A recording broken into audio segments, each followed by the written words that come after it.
creating like new ways to explore merchandising on the products related to our community. We see invest in the talent. We are making it split. We are creating like a gamification around how you become a professional rapper.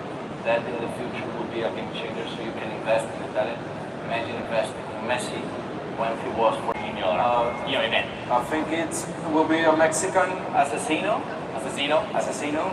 He has, I'm sorry, Treno. It's Argentina. He is the winner of FMS Argentina Finance in an exclusivity area. Has different kinds of experiences with the idols, having meet and greets, having dinners, living the whole experience from being in the same hotel as the rappers and going to the arena in the bus with them and really live what it means to become a professional freestyle rapper. It's one example of what I can buy experience. Amazing. That's amazing. Yeah.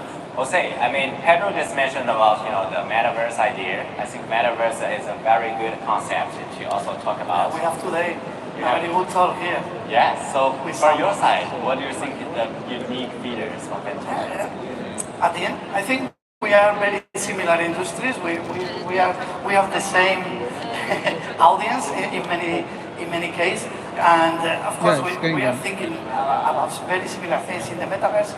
Of course, we can create our digital stadiums where we can the fans will watch our match and get NFTs and many different things to interactive with our team. And we are thinking too about traveling with our team when we go to the international competitions. Yes. Or there is a lot of different things that we can offer to the users, and but I think the most important, to be honest, is always think about the audience and the user and the fan, like the most important thing that we have, and put always in the center, and then create everything for them. Yeah, I'm really interested in the idea that you just mentioned about regarding Twitch and YouTube online stream. So can you give us a little bit more elaboration regarding that idea? So are you thinking about, if I am a fan of one of your best gamers in the teams, I watch your gamers streaming on YouTube or on Twitch, I will be awarded with Fentoken. Even yours? How do you think it can happen? Well, I'm not really professional about the technology, but I mean, we need to find a way. At the end, just let me tell you, in the last year, for example, we created 37,000 hours of streaming in Twitch through our content creators and players. That means 37 millions of hours watched in totally through Twitch. And of course, we work with many different tools where you can interact with the content creator live, where you are watching the streaming and in the screen in the corner, for example, you can see a pop-up with many different things, and you can click and then will go directly to the NFT or something like this. And if the player is streaming and let's say playing League of Legends, for example, or Call of Duty, doesn't matter, and he will interact with the community. He will ask them what they want to do, and then he can offer, many different actions, and the consumer and the viewer will get some prize, something as a reward. Fentoken as a reward, and it can be packed with NFTs. I think one of the very fantastic points regarding Fentoken is we can always use Fentokens to purchase everything. And we can use Fentokens to purchase, the money kind of buying experiences. We can use Fentokens to purchase, the NFTs that have been minted by our IPs here. And we can also use Fentokens to get more engaged as rewards with the fans. So from the Formula One perspective, Mr. Omar, what do you think is going to be the very unique product features for Fentokens? In the future? In the future. Maybe in the future, some Formula One drivers will come out of the universe where we drive virtually. It's happened in other racing series where gamers have actually ended up driving racing cars. So they didn't start by go-karting and then moving up through the ranks. They were gamers and they were so good that they ended up driving racing cars. Hasn't quite happened in Formula One yet, but perhaps that's the future. We already do a lot of simulation work with the drivers, yes. and I think the next step would be to take it a step further and have young kids learning their craft, not on a track, but actually virtually, and that could happen. That definitely could happen. I was a little bit surprised by this. But I also want to tell you a quick story. For those of you who are still listening, I studied computer engineering as a degree, and I graduated in 1986. And this is before computers were actually in the household. So PCs were just now coming into the house. And the biggest mistake I made as a young man was not investing in companies like Apple, like Hewlett-Packard, like Dell, companies like Microsoft, for example. I didn't invest, and I should have. I will not make that mistake again. I am going to go home, sell my house, and buy NFTs, because the value is coming. It's a so important point here. And you know what? You should use fan tokens to purchase that NFT, please. Just wanted to tell you. That's what I'm going to do. You do what you want. All right. Yeah, I think I also have some input here, but before that, I want to ask Mr. Alfonso your idea regarding what is going to be the future of fan tokens in terms of use cases. I think way in the future is going to probably, it's complicated to define, but it's through metaverse.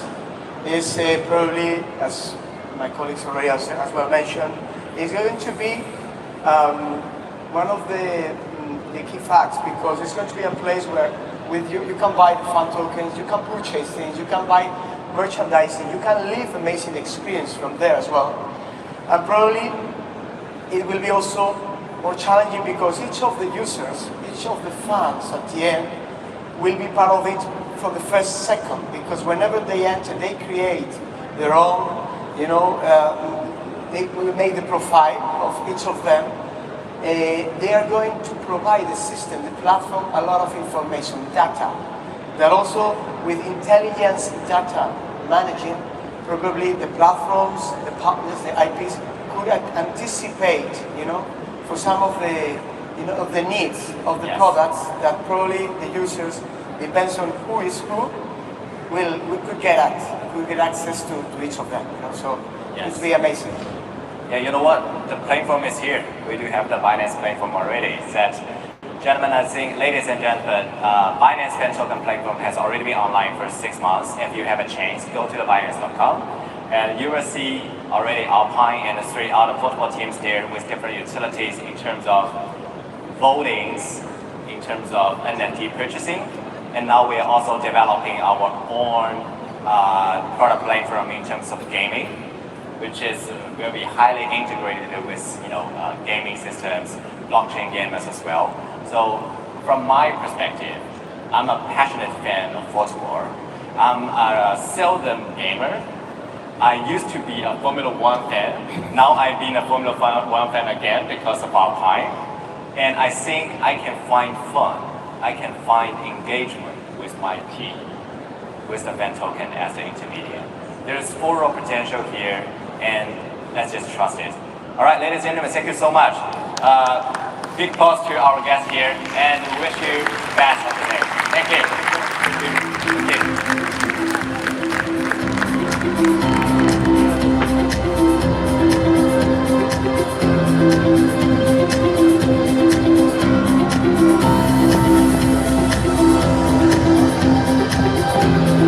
Thank you so much to Wayne and the panel. What an interesting discussion. I think we can all agree we would have liked to have bought Apple stock back in the day. I sort of feel that's where we're at with this space right now. I keep trying to tell people Web3, crypto, is basically like the internet in the 90s, so we shouldn't miss out like we did with Apple and Amazon and the rest. Well, I like the way you put it, because we were just having a little bit of a debate, and I was saying that it's kind of easy to say so right now, looking back in hindsight. Yeah, of course, a lot of people would look and say, I wish I would have done this and that. But the good twist that you added to it, the point that you make is, this is like the internet back in the 90s. So Well, I keep trying to convince everyone, and that's why we're doing these big conferences, to let people know that this is the future. Anyway, Omar, what is next? All right. So, ladies and gentlemen, we're going to give the floor next to our agent, Gwendolyn Regina. Round of applause, ladies and gentlemen, please. Ladies and gentlemen, this is day 2 of Binance Blockchain Week. We need to hear some more noise. Let's get some excitement in this one. Much better.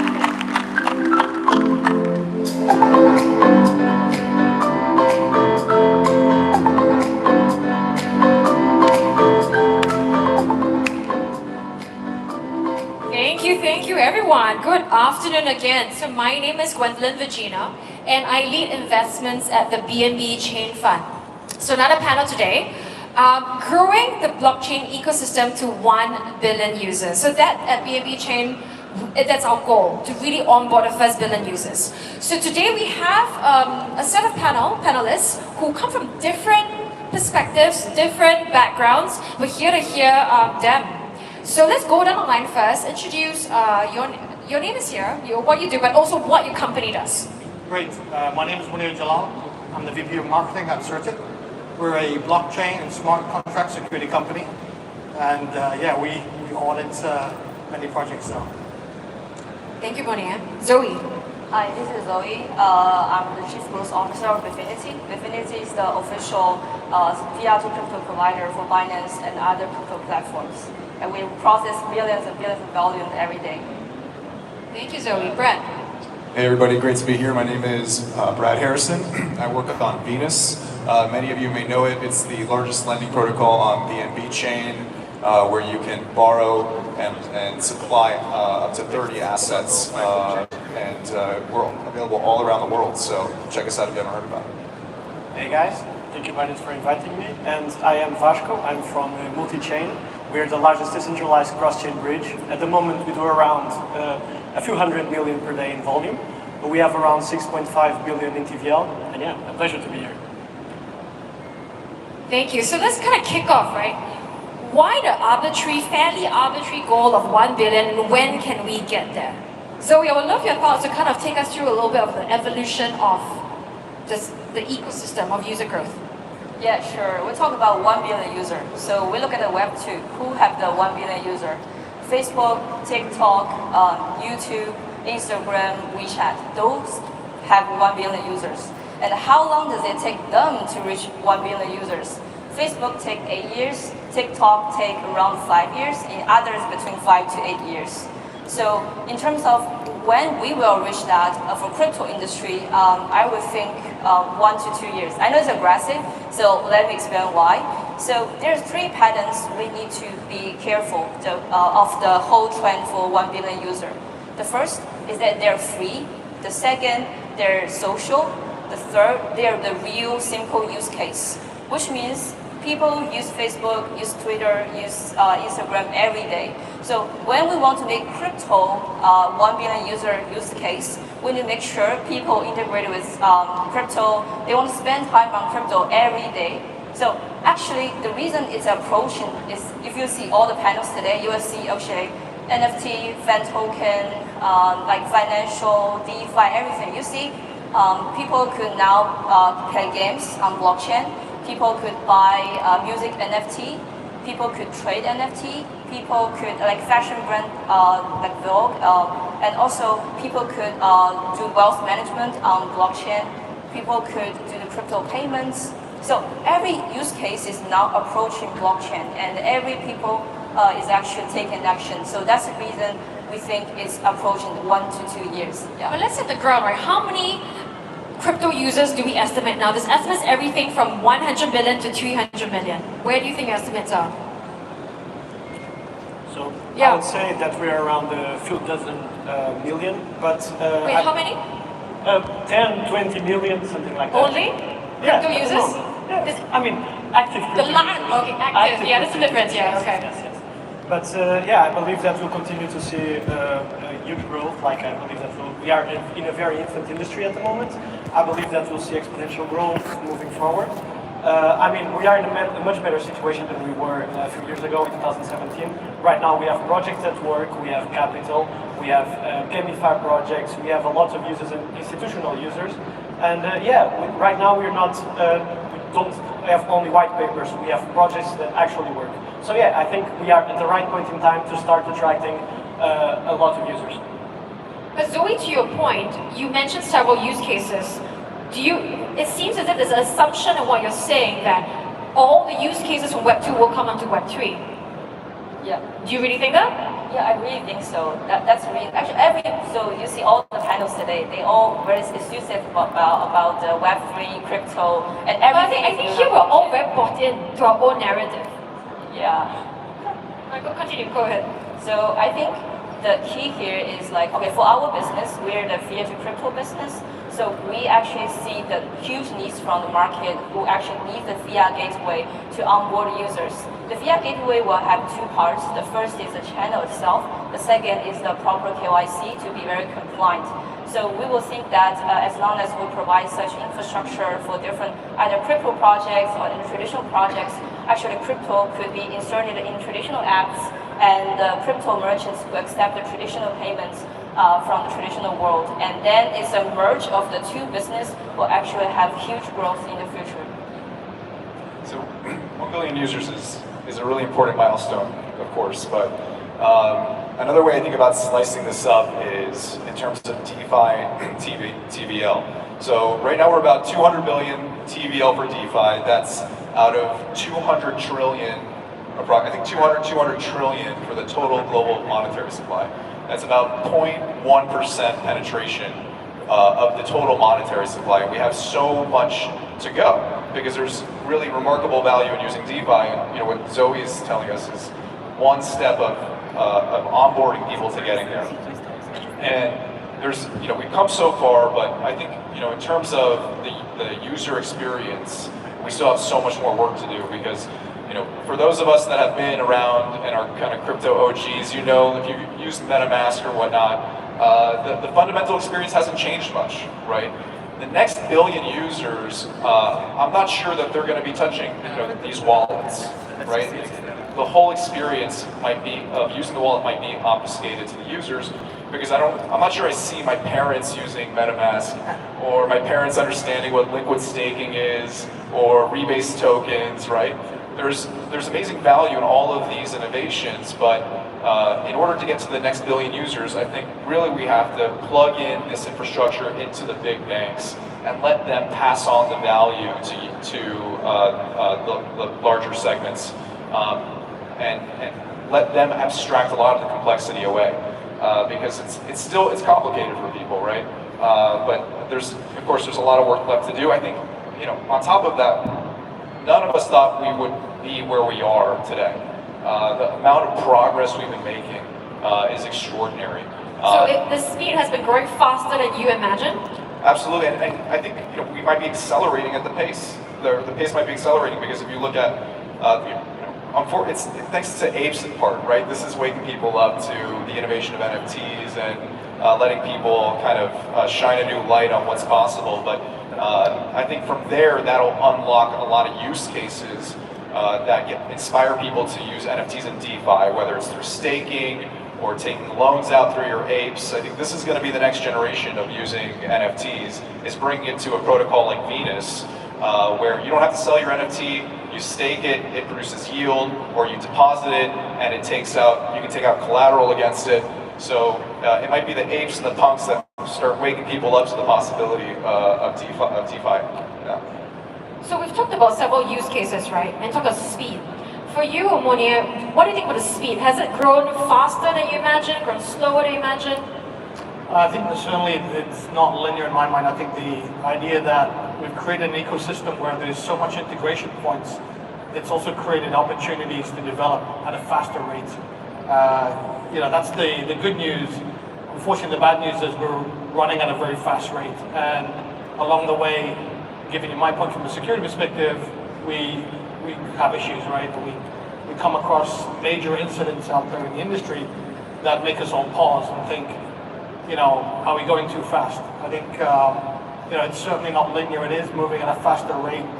But I think things like user experience, making it easier, learning to be developing more secure applications out there, understanding how to develop those, will continue that pace at that faster rate. When we come across incidents that are major hacks out there that make us stop and pause, that actually slows down that growth rate. So I think, beyond just better user experiences, a good amount of it is education out there. It's letting people know, as we were going at this rate, that they should be educated to know about, how to transact, how to securely develop, and how to create a secure ecosystem out there. So how can we grow as fast as the industry and builders can innovate without compromising security? So it's how can you make sure that you're always keeping at least this secure standard? Yeah, I think it's going back to the point of education is just starting with understanding the ramifications of the stuff that's developed, of the impact of that. And there's been again a lot of incidents that are eye openers, so to speak. I'd say last year in 2021. The estimated loss of funds was around about $1.3 billion, right? That's a lot of money. But what's more interesting is we're in the third month of this year, and we've just seen 3 major bridge attacks, right? Accounting to around $400 million in losses. So it's only getting worse. A lot of it is starting with being educated about how to develop in a secure way, but also realizing that stuff like audits are important in the whole process. They're not an afterthought. They're a part of the process, and they have to be included in the process. Certainly, Certic is seeing an uptick in demand around audits, and it's just that education realization that projects and users out there realize that security needs to be part of the whole process. How can we innovate faster than hackers and rug pullers? How can we innovate one more time? Faster than them.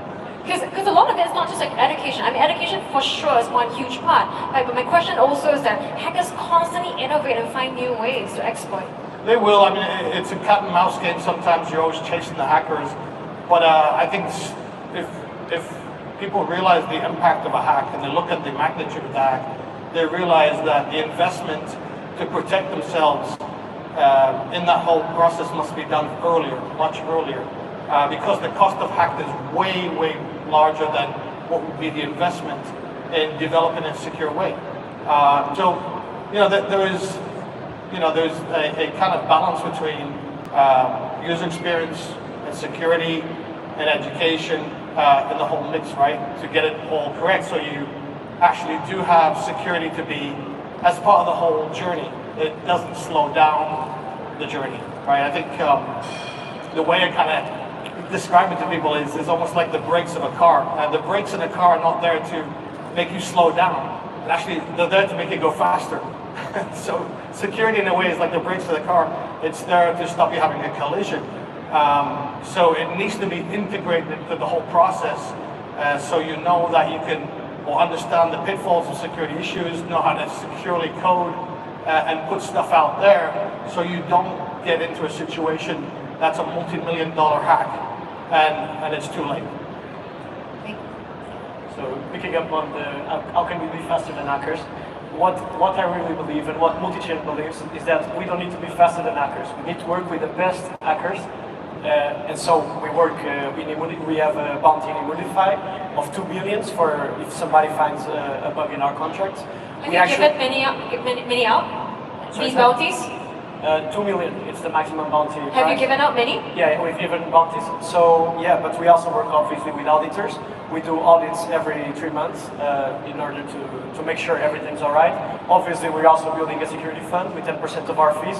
So yeah, I mean, we believe that security should be a priority while scaling up for sure. Vasco, every 3 months, Brett, your audit? Every time we release something, we do multiple audits on it. We take it very seriously. And, you make some good points that there have already been some bad hacks this year, but between all the bug bounties that are being offered and the fact that it's a very good time to be a white hat hacker or somebody in security, I think we're going to turn the corner eventually. Look, DeFi is new. It's still an infant. And eventually, the terrible twos are going to be over. We're going to round the corner. And there's going to be a larger pool of resources available through these bug bounties and through these grants programs that incentivize a lot of people. And I think so good will win over evil, and DeFi will become a very safe, very secure space. But because it's so early, we're still seeing some of these things happen, but I'm very optimistic. Yeah. I agree. I mean, it is early. We have so much opportunity to be creative, innovative, and we are doing that. We're coming up with new schemes, new infrastructure, new layers. Obviously with that, when you do that, when you develop and you're innovative, you have more opportunity to make mistakes and more opportunity that you come across hacks, right? And that's unfortunate, but as we see, over time that will slow down.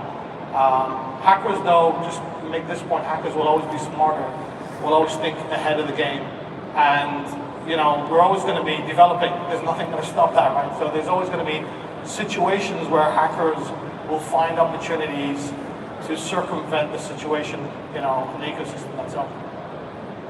Just to finish up, I think that in the end, the beauty of crypto is that you can be open source. So we believe that the project that is open source, and for a while, for example, us, we have 6.5 billion in TVL, so we are being scrutinized by hackers as we speak. So if a project that is open source has been long enough without having any problems, I think it's harder for it to have problems in the future. So Vasco, let's stay with you, right? I would love to talk about technology scalability. So for multi-chain, you scale into so much, right? 6 billion TVL. I would love to talk about kind of how do we get there? So yeah, I think in order to get 1 billion users, so we at multi-chain, we believe that one chain doing 1 million transactions is harder than 100 chains doing 10,000 transactions. So we really congratulate BNB on their decision to do the side chains, the BS chains, the partition chains. I think that it will make it much more efficient for the user. It will create the opportunity to make more scalable side chains, and the fees will be smaller, the time for transactions will be shorter. So yeah, in the end, the user will win with that. And in the end, our belief is that in the future, you will be using cross-chain without knowing that you're using cross-chain. So for example, imagine a situation where you are using BNB chain and you want to do a swap. You can actually do a swap and use the liquidity pool in Ethereum. Or for example, if you're on Ethereum, you can actually interact with a lending protocol on the BNB chain. Or for example, if you are on BNB chain, you can interact with a Gamify project that is on a side chain on BNB, for example, attacking a village or something like that. So Brett, you're only on BNB chain now. I mean, I like that, don't get me wrong, but when are you going to go multi-chain? I agree with you that it's going to be a future where you're not aware of what chain you're operating on. It's going to be chain agnostic, and people are going to be able to operate on any chain for anything. It's going to be, we're talking now in terms of multi-chain, but it's really going to be omni-chain in the sense that you'll be able to do anything anywhere. This is a function of the fact that we're still in the early days of this architecture and of all the ecosystems, right? But without a doubt, the plumbing that projects like he's working on are very important to start connecting these different towns of economic activity, because the more they're interconnected, the more capitally efficient things will become, and the more opportunities people will have to generate yield, or to save on transaction fees, or to basically take advantage of all the use cases that will be available, regardless of what town or what chain someone is building in. Brett, earlier in one of your points, you mentioned something interesting, like banks. How soon will banks offer DeFi? Well, we're already talking to banks now. We're talking to really big banks, and one of the largest banks has already taken on a project to tokenize a bond with MakerDAO. We're following suit. We're having conversations to do similar things because... Was it a difficult conversation to have? Did you reach out to them? They're coming to us because banks see that DeFi infrastructure is very, very powerful in that it's very low cost. There's practically no fixed costs associated with it. It's very efficient. And at its core, it can be very secure if you operate it in a permissioned environment. So it brings a lot of benefits, and that's like, wait, what? Like, how can that be? You're going to get hedge fund returns on your savings. And so the most innovative banks see this and want to want to get ahead of the competition. That's why they're coming to talk to Venus Protocol. Thank you. And Zoe, you deal a lot with local regulations. Yeah. Love to kind of share more from your perspective in terms of scaling up. How difficult has it been to grow that local, meet with local regulators and be compliant? Yeah, I think the main obstacle for the 1 billion user is definitely the regulation stuff. Because if you have 1 billion users for crypto, every regulator will look at you. And especially with DeFi, so such a high yield, and wow, this is even better than any financial product in the traditional world. So the experience is like, I think the whole Binance is doing is actually we talk with every regulators, describe what we're doing, okay, there's misunderstanding of, okay, blockchain is a scam, and we prove that, okay, you see from chain analysis, actually only 0.15% of the whole crypto transactions are maybe money laundering, but actually it's much lower than the traditional transactions. So we're proving that crypto, blockchain, DeFi, everything, we're scaling up the whole business or the user experience for different users to will improve people's lives instead of we just want to grab some money and do some bad things. So we're proving that and then for all the transactions we do with either Visa, MasterCard, all the banks, both retail and the corporate, we do the proper KYC to make sure regulators are comfortable with all of them.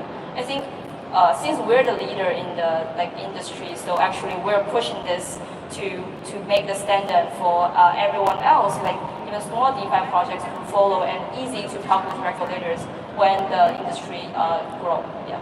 How long does it usually take you to convince like a local country? Fast. So basically, I think every country have different attitude and towards crypto. So actually, I think it will take years to actually fully be embrace those 1 billion users, but actually it's already in the very good progress. Yeah. So kind of let's talk a little bit about the education bit again, right? A few of you kind of mentioned that, right? So a lot across on the panels today, you've been listening around. We've talked about usability, like nicer design, UX, as well as education. But I'd love to dive into kind of more actionable items that we can do.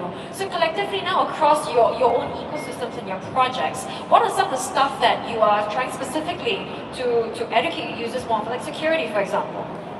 Yeah, so security, from the perspective of education, certainly what we do is we are very transparent.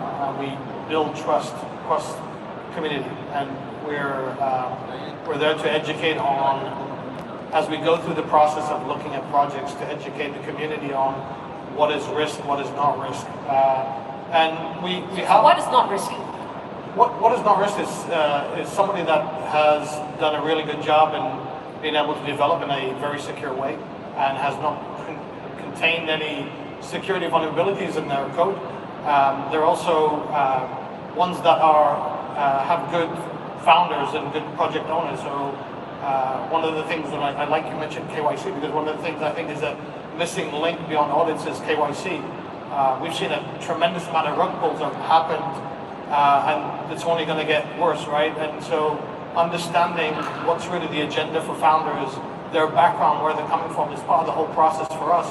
But more so for Certic to actually be very transparent with those projects for the community around them, so they can see that they can trust the project. And I think generally, and this is the philosophy for Certic, is to build trust, to generally be able to show transparently trust for all these projects in the ecosystem to the community. In a way that the community can make their own decisions on those projects. But when you say that you're focusing on working with the projects that work with you, right, with Certic, right? But the onus is on these projects to educate their own users. Like, it's both ways.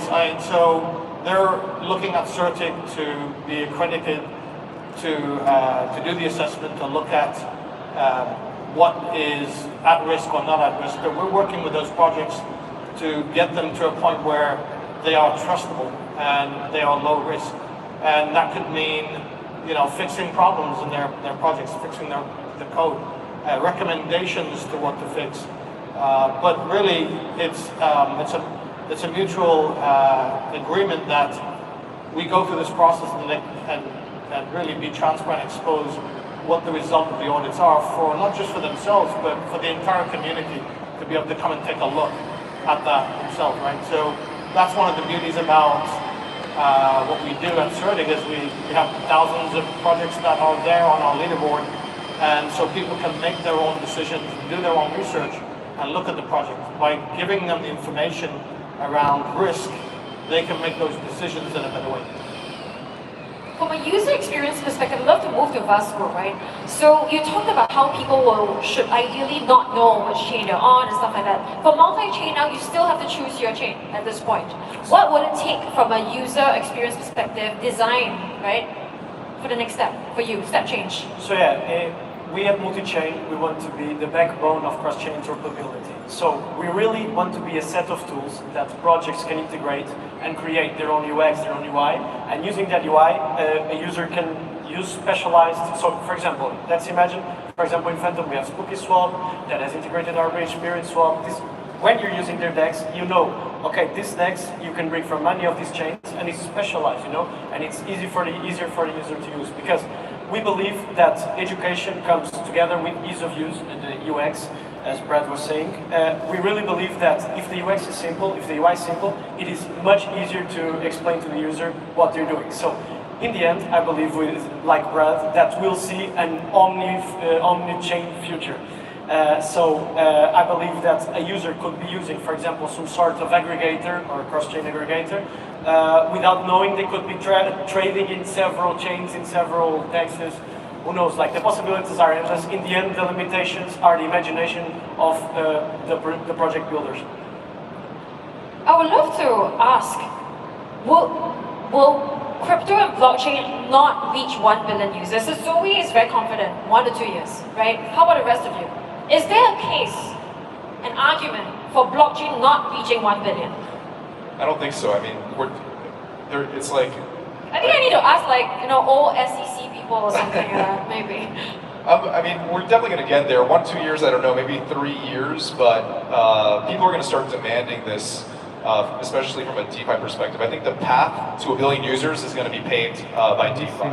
I believe that DeFi provides a lot of utility to people, and they're going to start waking up and seeing the value. And they're going to start thinking of it like, okay, I have a car, now I want an electric car. It's an upgrade. It's still a car, you're still going to have like a bank account. It's just going to be faster, more efficient, and it's going to provide you way more value. So that's going to be coming down the pipeline. But arguably, GameFi has been a one that over the last year, or like 2021, that's really taken crypto to the masses. DeFi or GameFi? DeFi and GameFi are going to be working together. GameFi, we're forming partnerships so that GameFi users are going to be depositing their assets into Venus to get yield. So that's one of the beautiful parts, one of the aspects of DeFi that makes it so intelligent, is that you can plug in these pieces together very seamlessly. So now if you're playing a game and you're earning coins, in the background it's earning yield, so you're earning double on what you're doing. And so GameFi is going to help DeFi get there as well. They're going to work together. So kind of like with the last few minutes, I would love to kind of understand from all of you, right? When you think about 1 billion, we've talked about the timing, we've talked about the different kind of problems to solve. I want to talk a little bit about 2 things. One, in 2022, individually, for your different projects or your different perspectives, like securities, like, you know, one perspective, I think, one function, I guess. What is the one key thing that projects and builders should be thinking about? I think being able to pause and understand their situations around incidents around you and be able to respect security in the whole process for development. You know, I think not partaking, to me auditing has become so commonplace now. If we look back maybe 2 years, it was just something that was considered to be useful. Now it's just commonplace, it's just a must. If you're not partaking in an audit, you're taking a risk. I mean, that's the bottom line. I think a lot of people are now realizing that it's a must-have. So, to me, you know, getting security in the mix and just understanding that it's part of the process is going to actually help that acceleration in growth. Are there people who don't agree with you on security? I feel like it's something that people know, but maybe don't do a good job of, right? I think there are people who don't agree, and it's usually most of the time the people that come back later and say, we made a mistake. And there's been it's actually interesting, we have had projects that have come back after incidents and have asked for help. They rejected your help at the beginning. Not rejected the help, they probably didn't consider security or auditing as part of the whole picture. They thought maybe it's just a rubber stamp. Or I think the perspective that I think about is really the cost of hack. And if you look at the cost of an audit compared to the cost of a hack, the magnitude is just unbelievable. So I think that realization, why would you take that risk? Why would you take the risk to land up all over the newspapers and lose so much funds when you can just take, be part of the process of taking an audit, which is way, way less costly. Okay, so last question for the three of you. I'm going to change tack a little bit, right? So we've talked a little bit about banks, so the bit of a centralized component or decentralized. How many percent of the world will be more central, like CDFI, right? There's people that argue the whole world will be decentralized. Some argue a mixture. Where do all three of you sit? Zoe? I would say as long as the product is people can use daily. I want to use daily, not because it's centralized or decentralized. I just want to use it. Like I want to play games, I want to earn money, and that's the basic needs. As long as it's satisfied and it's secure, I really don't care about whether it's for. But for the entry level, for the like 1 billion user level, user will definitely come through the centralized and then to decentralized. That's a evolving progress, I would think so. Yeah. Thank you, Zoe. Brett? I love this question. Yeah, it's really interesting. I think, the future is going to be CDFI. And then there's going to be a segment of people that want to do activities on their own. But if you want to take advantage of all of the use cases that are coming, whether it's a DeFi mortgage, DeFi commercial loan, DeFi payday loan, DeFi line of credit, whatever it is, that you're going to have to be compliant. And so for that reason, I think it's going to be more like 80-20, 20% decentralized. I like you putting precise numbers. Thank you, Brett. Vasco? So we at Multichain, we believe in full decentralization. 100%. Yeah, decentralization of the protocol, decentralization in terms of governance and how it works.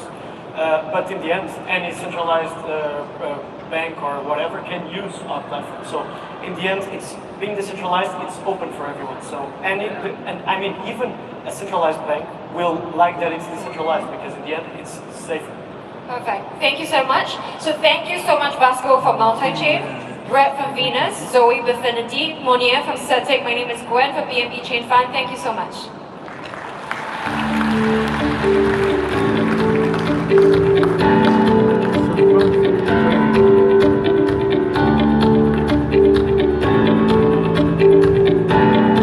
Thank you so much to Gwendolyn and the rest of her panel for those very thoughtful insights. So it seems like our industry has a lot of solid plans for mass adoption, which is absolutely brilliant to hear. Omar, tell us what we have coming up next. All right, Leah, so next up we're going to take a deeper look at layer 1 to layer 1 collaboration.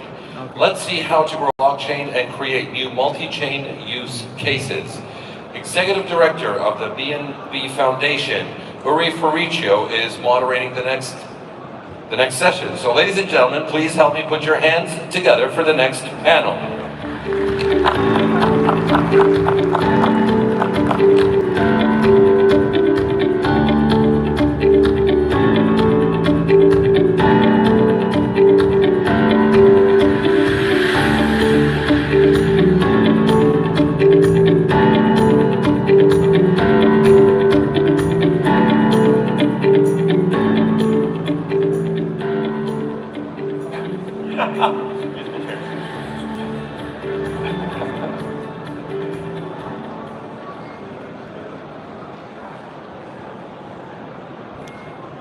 So when do we start? So I think first of all, I always dislike it when someone lays the groundwork for a talk and then does introductions. So why don't we just start by having each of the panelists introduce themselves, and then we'll dive in. You want to start? You want me to start? Let's go this way. Yeah. I'm Steve Kokinos from Algorand. Lane Reddick, core developer at Space Mesh. Nino Senenso, partner at Active Capital. And I'm Yuri Ferruccio, and I'm executive director of BNB Foundation. So, the purpose of this talk is to have a discussion about really community and what it means to think about taking crypto as a space into the future where we can drive things like mass adoption and a better user experience, which are things that we talk about a lot. But to really get into some of the challenges of doing this, given that there's so many different ecosystems, and also given that when you've got communities, you know, because we're all human, there's a tendency for communities to become a bit tribal. And so historically in crypto, as many of you will know, there's a strong tradition of what they call maximalism, or being a maxi. Really believing that your ecosystem is the best. I think as Steve put it to me recently, it may be time for crypto to grow up a little bit and to think about working together from the perspective of interoperability at the technical level, at the liquidity level, on multiple levels. So I think maybe the first question to kick things off is, Steve, why do you think this is important? Why is interoperability and working together across ecosystems in a multi-chain way important now? Well, I think if you take a step back, you know, we're sort of entering the beginning of the mainstream of kind of crypto and blockchain adoption. And I think if you draw a parallel to the internet, there was a lot more demand than supply for bandwidth kind of early on, and I think we're seeing that in terms of congestion and new networks cropping up. The second is users don't care.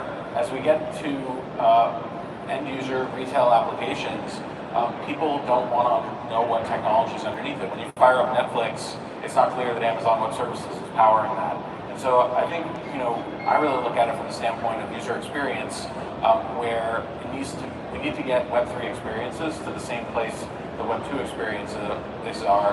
And, you know, part of that means kind of movement of assets between chains, interchain interoperability needs to be as seamless as as everything else, so that it's ultimately transparent to the end users and transparent to whatever application they're using. And just to follow up quickly, is there anything specifically that Algorand is doing right now, kind of along these lines, that would be a good example of this? Yeah, so a couple of things. So at Algorand, we do spend a lot of time thinking about how core infrastructure relates back to some of these types of problems. One example is a feature that was added to the protocol, I guess last year, called rekeying.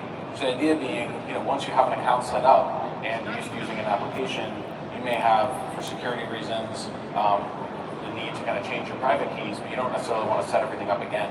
So the ability to kind of regenerate private keys without interfering with the application experience, we think is important. You know, another one more recently, I believe last week, there was a protocol upgrade that included something called state proofs. And one of the things we believe is that bridges are inherently risky and complicated, and that really chains need to be able to talk to each other. And so what state proofs are a compact attestation to the state of the Algorand blockchain that can be posted on any other chain. And the reason we created that open source method was with the hopes that other people use that in reverse, so that ultimately a wallet or other application just needs a light client in order to be able to determine kind of what asset is in one place at any given time. I think these are the kinds of solutions that we need, where it strips complexity out of the system versus adding more complexity on top of what's already there. That's amazing. And I think what's really interesting is that the perspective that we're going to get will be sort of from that of an operator, in the case of Steve, from that of a protocol designer, in the case of Lane, and from that of an investor, in the case of Ninos. So maybe coming over here and taking a step back, from an investor perspective, you guys invest in multiple ecosystem, and then we want to find ways for you to work with other chains that we're friendly with. And I think there's a lot of value in that. Like you've seen Terra deploy UST across pretty much every blockchain. We've seen EVM compatible chains like Moonbeam sort of work across like the gambit of ecosystems. And I think Algorand is now positioned to do the same thing in a very different way. So I think everyone has something to bring to the table. I think there are risks in like crypto internationalism that need to be thought through. especially on the bridging side, because you don't want to end up sort of piling all this systemic risk into an intermediary bridge, and that's how you end up with like a 2008 of multi-chain crypto, right? But yeah, I'm pretty excited about seeing founders across ecosystems keep working together, just pushing the space forward. Can I add a thought to this? I really like this nation-state metaphor for blockchains.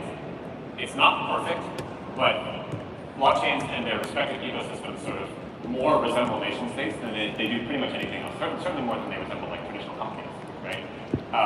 But there's a key difference, right?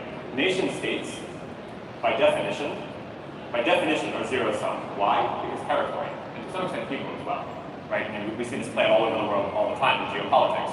Nation-states, at least historically, empires, etc., kind of competed over scarce land. You can't create more of it, right? And again, to some extent people as well. We need more population. We are getting back very quickly. It's just that we have some business to do somewhere here briefly. This is CoinMarketCap. As you can see, a lot of companies are here. Big companies. On-chain data is here. Static is here. You can have a look and take a look. See what other companies are doing here. A lot of entrepreneurs in the space. I just wanted to show you what is happening outside here, so that you don't say that it's not happening. Share with your friends. Let them know what is happening here. Share this link. Share it to all members. Those who are in blockchain, crypto, it's happening here. This is Syscoin. They've given us some gifts. We have one. Please make sure that if you love what we are doing, what I'm sharing with you, share the link with a friend just to see what is happening. Hello, friends. Hello. How are you? Some people are watching How on are you? YouTube. Huh? Some people are watching you on YouTube here. Okay, YouTube. Thank you so much. Follow Wait. Turkish community.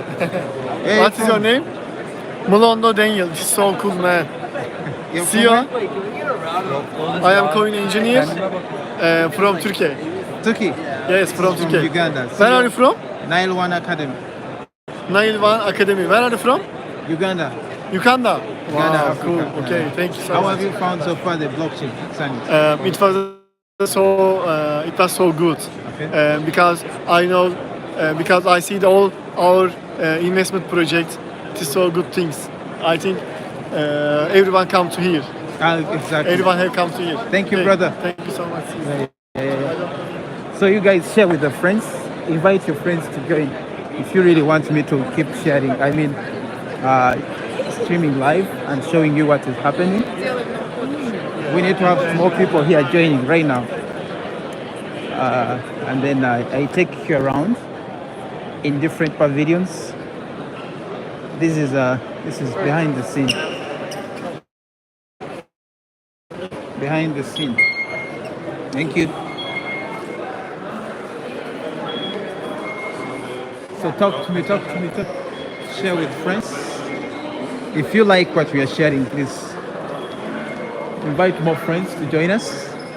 Thank you. These are all partners. Yeah, I'm coming live. I'm coming back, and I'm gonna share the link. Make sure that you stay online. Thank you.